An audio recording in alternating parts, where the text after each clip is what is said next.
Hello बच्चों, मैं आपको यूपी टीजीटी और पीजीटी इन दोनों के एग्ज़ाम के पॉइंट ऑफ व्यू से बहुत इम्पोर्टेंट क्वेश्चन करवाऊंगी। ठीक है, जियोग्राफी हमारा सब्जेक्ट रहेगा, जियोग्राफी। ठीक है, और मैं आज आपको 25 क्वेश्चन करवाऊंगी। हमारा टॉपिक आज का रहेगा हम्बोल्ट, अलेक्जेंडर वॉन हम्बोल्ट। ठीक है, चलिए स्टार्ट करते हैं।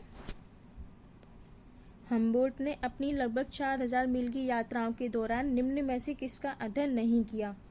वायु का ताप एवं दाब, समुद्र तल से ऊंचाई, कृषि उत्पादन, चट्टानों एवं पौधों की जातियां। तो इसका राइट आंसर होगा किसका अध्ययन नहीं किया है। इस चीज़ को आप ध्यान से देखिएगा, कृषि उत्पादन का इन्होंने अध्ययन नहीं किया है, तो इसका राइट आंसर होगा सी। ठीक है, नेक्स्ट क्वेश्चन पर चलते हैं। हम्बोल्ट द्वारा खोजी गई ठंडी जलधारा बाद में किस नाम से प्रसिद्ध हुई? ठीक है, लेब्राडोर की धारा, कनारी की धारा, हम्बोल्ट की धारा या कुरोशो की धारा। तो इसका राइट आंसर होगा हम्बोल्ट की धारा। नेक्स्ट क्वेश्चन पर चलते हैं। पर्वतीय क्षेत्रों में ऑक्सीजन की कमी से चक्कर आने का अनुभव हम्बोल्ट ने यानी कि किस कारण बताया? इसका कारण क्या बताया हम्बोल्ट ने? पर्वतीय क्षेत्रों में ऑक्सीजन की कमी से जो चक्कर का आने का अनुभव होता है वो उसका क्या कारण बताया? ठीक है, तापमान में वृद्धि, वायुदाब में कमी, आर्द्रता में वृद्धि या वर्षा में वृद्धि। तो तापमान में वृद्धि नहीं, इसका आर्द्रता में वृद्धि भी नहीं होगा, वर्षा में वृद्धि ऐसा कुछ नहीं है, तो इस आंसर होगा इसका वायुदाब में कमी। ठीक है, वायुदाब में कमी होने की वजह से हमें चक्कर आने का अनुभव फील होता है। ठीक है, इसका राइट आंसर होगा बी। हम्बोल्ट अभियान के बाद सर्वप्रथम किस प्रकार के विश्व मानचित्र बनाना संभव हुआ था? वर्षा रेखाएं, समदाब रेखाएं, समताप रेखाएं या समवर्षा रेखाएं। तो इसका राइट आंसर होगा समताप रेखाएं। ठीक है, हम्बोल्ट ने विशेष रूप से किस भूगोल को प्राथमिकता दी? मानव भूगोल, आर्थिक भूगोल, क्रमबद्ध एवं भौतिक भूगोल या फिर राजनीतिक भूगोल। तो हम्बोल्ट ने किसको प्राथमिकता दी है? क्रमबद्ध एवं भौतिक भूगोल को। ठीक है, इसका राइट आंसर होगा सी। नेक्स्ट क्वेश्चन पे चलते हैं। महाद्वीपीयता की अवधारणा किसने स्थापित की थी? रिटर, हम्बोल्ट या हॉर्टशॉन या फिर लेटजल। इसका राइट आंसर होगा हम्बोल्ट। ठीक है, नेक्स्ट क्वेश्चन पे चलते हैं। परमाफ्रॉस्ट शब्द का प्रयोग हम्बोल्ट ने किसके लिए किया था? हिमनद, साइबेरिया की स्थायी जमी मिट्टी, हिमखंड या फिर हिमरेखा। तो परमाफ्रॉस्ट शब्द का उपयोग हम्बोल्ट ने साइबेरिया की स्थायी जमी हुई मिट्टी के लिए किया था। इसका राइट आंसर होगा बी। नेक्स्ट क्वेश्चन पे चलते हैं। हम्बोल्ट किस प्रकार का विज्ञान विकसित करना चाहते थे? सामाजिक विज्ञान, सार्वभौमिक विज्ञान, राजनीति विज्ञान।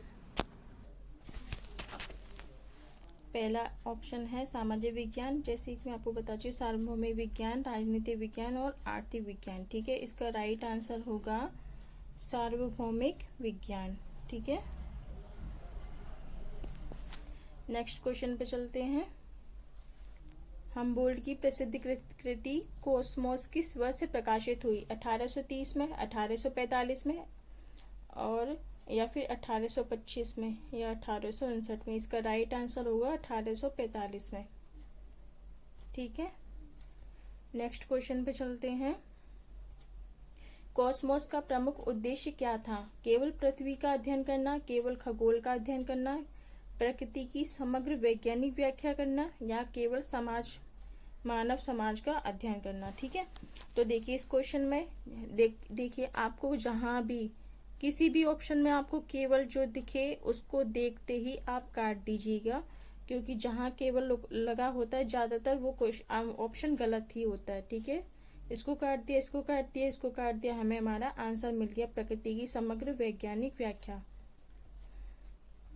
नेक्स्ट क्वेश्चन पे चलते हैं। कॉस्मोग्राफी शब्द का प्रयोग भूगोल में किसने किया? रिटर, हम्बोल्ट, वारेनियस या हॉर्टशॉन। तो इसका राइट आंसर होगा हमारा हम्बोल्ट। ठीक है, नेक्स्ट क्वेश्चन पे चलते हैं। हम्बोल्ट ने कॉस्मोग्राफी को किन दो भागों में विभाजित किया था? मानव एवं आर्थिक भूगोल, भू आकृति एवं जलवायु, या यूरेनोग्राफी एवं ज्योग्राफी, या फिर भौतिक एवं मानव भूगोल। अब इसमें आप कंफ्यूज हो सकते हो, क्योंकि भौतिक भूगोल एवं मानव भूगोल का भी उन्होंने अध्ययन किया था, आर्थिक भूगोल का तो नहीं किया था, ठीक है। और इसका राइट आंसर होगा यूरेनोग्राफी एवं ज्योग्राफी, ठीक है। हमबोल्ट का दार्शनिक दृष्टिकोण क्या था? आस्तिक, ये वो नास्तिक थे, अज्ञेयवादी थे या अद्वैतवादी थे? तो ठीक, इसका राइट आंसर होगा सी, वो अज्ञेयवादी थे, ठीक है। अज्ञेयवादी थे हमबोल्ट। नेक्स्ट क्वेश्चन पे चलते हैं। निम्नलिखित में से कौन सा अध्ययन हमबोल्ट ने किया?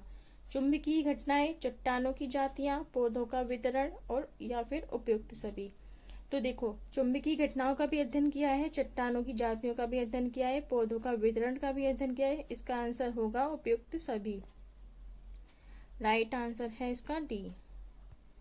हमबोल्ट के अनुसार प्रकृति का अध्ययन किस आधार पर होना चाहिए? कल्पना के आधार पर, धार्मिक विश्वास के आधार पर, वैज्ञानिक अवलोकन एवं मापन के आधार पर, या फिर लोक कथाएं के आधार पर। तो ऐसा तो कुछ है नहीं, लोक कथाएं इसके आधार पर नहीं होगा, कल्पना के आधार पर भी नहीं, धार्मिक विश्वास पर भी नहीं। इसका राइट आंसर है सी, वैज्ञानिक अवलोकन एवं मापन के आधार पर, ठीक है। हमबोल्ट ने पौधों और जलवायु के बीच किस प्रकार का संबंध स्थापित किया था? पौधों एवं जलवायु के बीच किस प्रकार का संबंध? कोई संबंध नहीं। क्या उन्होंने ऐसा कहा था? या फिर प्रत्यक्ष संबंध है ये कहा था, या फिर केवल वर्षा से संबंध है, या फिर केवल मिट्टी से संबंध? तो मैंने आपको बताया केवल जहां देखे उसको तो पहले ही आप काट दीजिएगा। कोई संबंध नहीं, ऐसा भी इन्होंने कुछ नहीं कहा था। उन्होंने कहा था प्रत्यक्ष संबंध होता है पौधों और जलवायु का, ठीक है।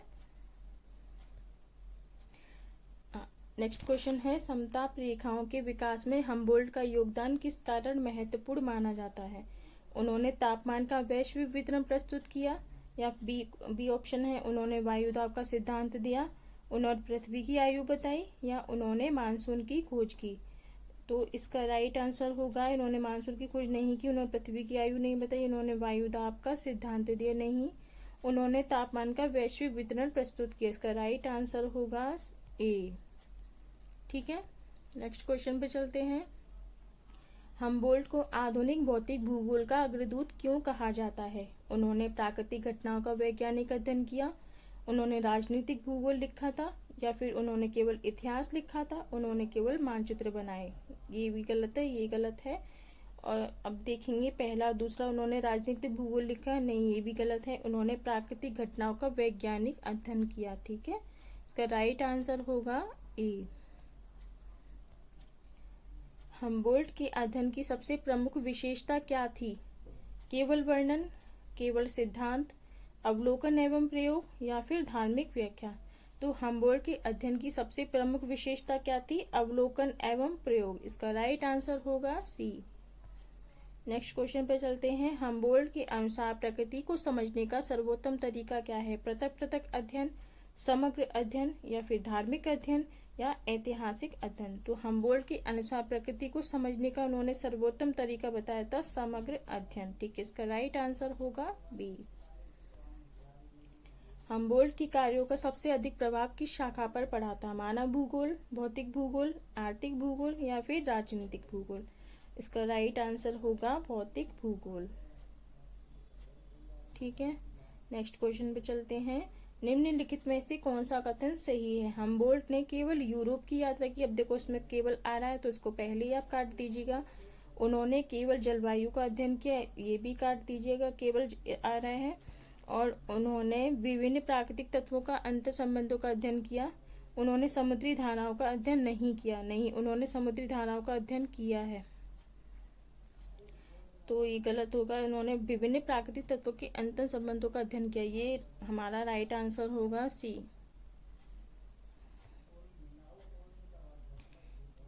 हमबोल्ट के अनुसार भूगोल का मुख्य उद्देश्य क्या है? देशों का वर्णन, प्राकृतिक संबंधों का वैज्ञानिक अध्ययन, राजनीतिक सीमाओं का अध्ययन, या फिर जनसंख्या का अध्ययन?